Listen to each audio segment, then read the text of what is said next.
pag-ibig, hindi parang cellphone. Pag naluma,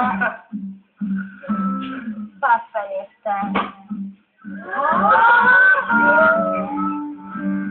Kung sabihin kong mahal kita, yan ito suotin ka. Huwag na huwag kang magdududa, hindi kita binobola. Habang buhay ako, ibig ko sa'yo suotin ka. Kahit na topakin ka, iintindihin kita.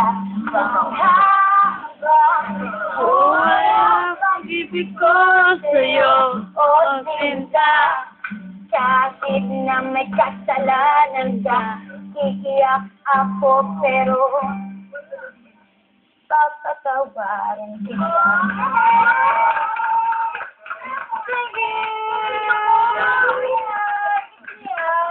matapos ng kanta.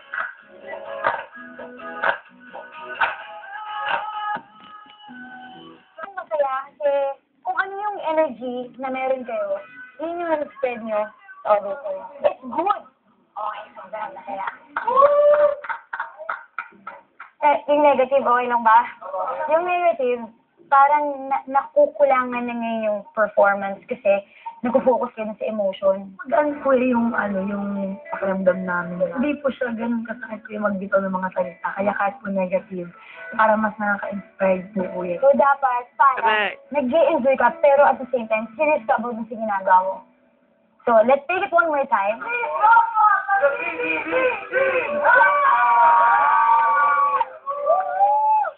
Sobrang bait niya, Kuya. As in, parang tropa-tropa lang. Kaya sobrang, sobrang sweet niya. Sweet happy.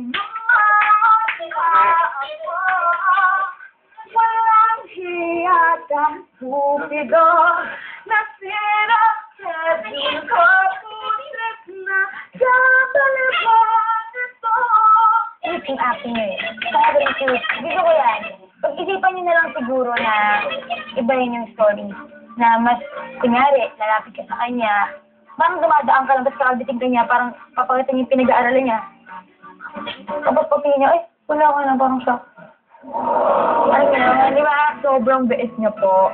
And down to earth, humble. Mas inspired talaga ako sa kanya. Parang malunggutin ka, kumakain ka ba ng gulay? Pero hindi po talaga siya ganyan. Wala lang yan sa akin. Like, is it? You the one that I'm having, you the one that I'm having. Like, you're the one.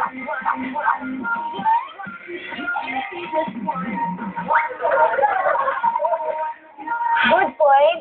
Masaya.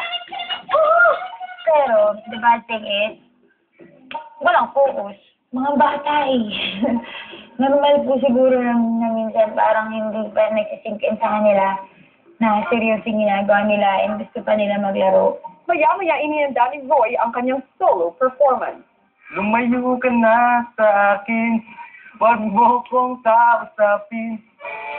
Parang hindi mo yung sinasabi mo. Kaya mo yan! Dapat lalaki! Para sa'yo eh. Asa ba yan? Ito ba?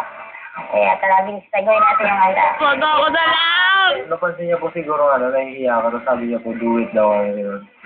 Lumayo ka na sa Sabi mo sa akin eh. wag mo kong kausapin. Parang awa mo na, wag kang magpapaakit sa akin. Na-imagine mo ba kahit kailan na makakadugan mo si Ian Constantino? Wala po, kuya. Kasi sa ko, parang isipin ko gano'n.